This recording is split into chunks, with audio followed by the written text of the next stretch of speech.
I think you should, no matter what you're promoting, just have that as your lead-in. Every single time you're on a show, they should show that clip. I don't care what the movie is. I think I take away 3 things from seeing that. 1, I can't carry a tune in a bucket. 2, Peacemaker is a mini-series. And 3, nice. Yeah. 3, my wife is the most wonderful person on the face of the planet for being cool with being able to do something like that. So I'm very happy about that. I think that she's a lucky woman. What are you talking about, having to deal with something like that? That's... When I say, hey, today at work, I'm going to be singing in my underwear, and maybe if you watch Peacemaker, you might find out it might be less than my underwear. And she's like, hey, go get him, give him your best. I think that's a person confident in self and Yep. in a trusting relationship. Yeah, so that's really sweet. That's great. Hey, did y'all have good holidays? We had a wonderful holiday. Yeah? What'd you Yep. do? Anything special? Spent it with folks we loved, spent some time with family, really didn't pack too many activities in, really just kind of present with each other. Good, good. And Christmas is really special to you, I know, because when you were 12 years old, was Christmas always special, or is it because of this one Christmas? So I enjoyed Christmas like every kid, but this one gift when I was 12 years old literally changed my life. I was a skinny, scrawny kid, and I was really into Which one are you music. I am not Santa Claus, and check out that picture. Santa Claus, because Santa Claus only comes around on Christmas Eve, that's my dad. So I am like 11 years old, sitting on my dad's lap, which there's a story buried in there somewhere for a therapist couch.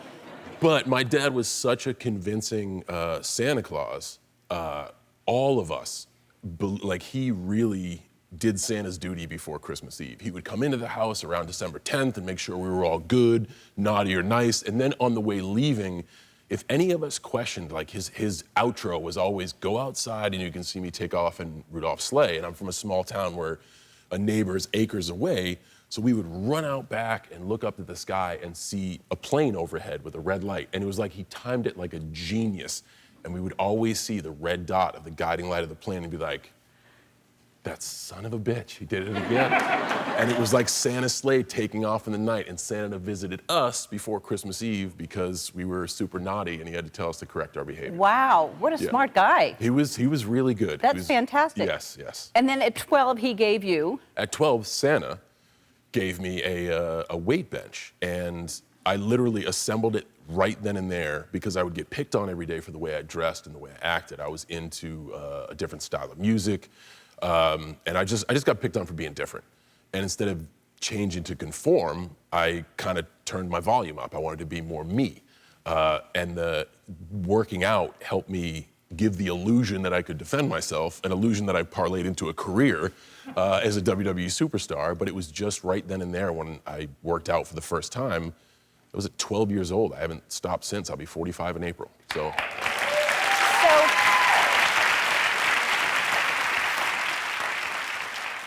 Just goes to show you, I mean, by somebody or whoever picking on you and making you feel bad about yourself, you took that and created this amazing career. You didn't let them beat you down. You just decided to do something about it. And I think that's a great point.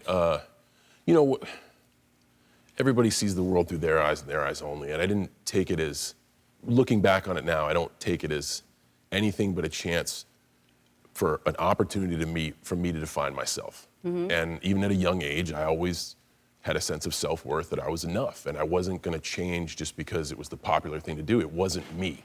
So I was even at a young age, I was always confidently me, even when I got my ass kicked. So, yeah. Wow, that is confidence, even when you get your ass kicked. Yeah. So when you were in a gym, you were working out. This is when you were discovered for someone to make a commercial, and we have a clip of that first commercial. This is your first thing. This is gonna be good. This is fantastic. Take a look.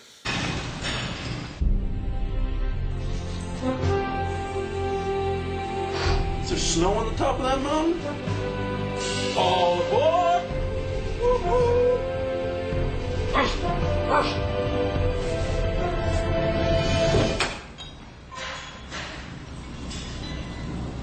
What?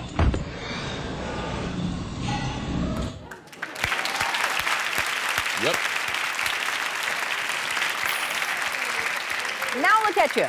I mean, so you obviously had an amazing body. Then you got into wrestling. So I think everybody wants to know if you're going to go back for WWE for WrestleMania. So WrestleMania is usually in the cusp of late March, early April. I don't know if I'm going to make it this year, and that's a good conundrum to have because there's a lot of good opportunity coming up, which I would love to take. And if all those things line up, I don't know if I'll be able to make WrestleMania, but I will tell you and everybody out there watching, I'm not done with WWE by a long shot. That's my home. I love it. I was able to go back there this summer for a few months and entertain audiences when they welcomed audiences back to arenas. So I've far from had my last performance. Good to know. I think everybody wants to know that. All right, we're going to talk about your new series where you have an underwear on and maybe not underwear on sometimes. We'll talk about that after this. We're back with the wonderful John Cena, and so Peacemaker is basically just an entire series of you dancing in your underwear. Is that right? There's a story there, and that's the story. Me dancing in my underwear. 8 episodes. 8 episodes of that. Yeah. People would like it. Tell everybody what it's about. So basically, it's a superhero tale, but it's really different.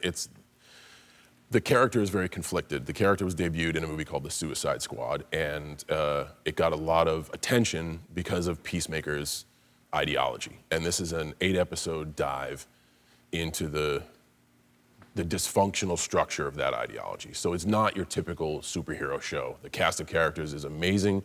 I think it's a wonderful episodic ride. It's written and directed 5 episodes by James Gunn, who wrote and directed The Suicide Squad. He's just a master storyteller. So I really hope people enjoy it on HBO Max, and I'm very proud. I'm sure they will. And you always take on really interesting roles, like everything that you do. And so I love that you challenge yourself in that way and do scenes like that, like we showed in the clip. Like I love that you take on things like that. So that was the first day of shooting, and I had to sing, which I suck at, and I had to be in my underwear in front of an entire camera crew. You in the audience know that it's not just us two up here. There's people everywhere. So I had to be in my underwear and possibly less than on day one and sing and dance, which I suck at as well. And I think that was probably in James's mind to, for a 120-day shoot, start with the most vulnerable and see where he would be at. And I dove right in, and everybody was great, and it's bizarre and awesome, and it's a wonderful ride, and that's Peacemaker in a nutshell. Yeah.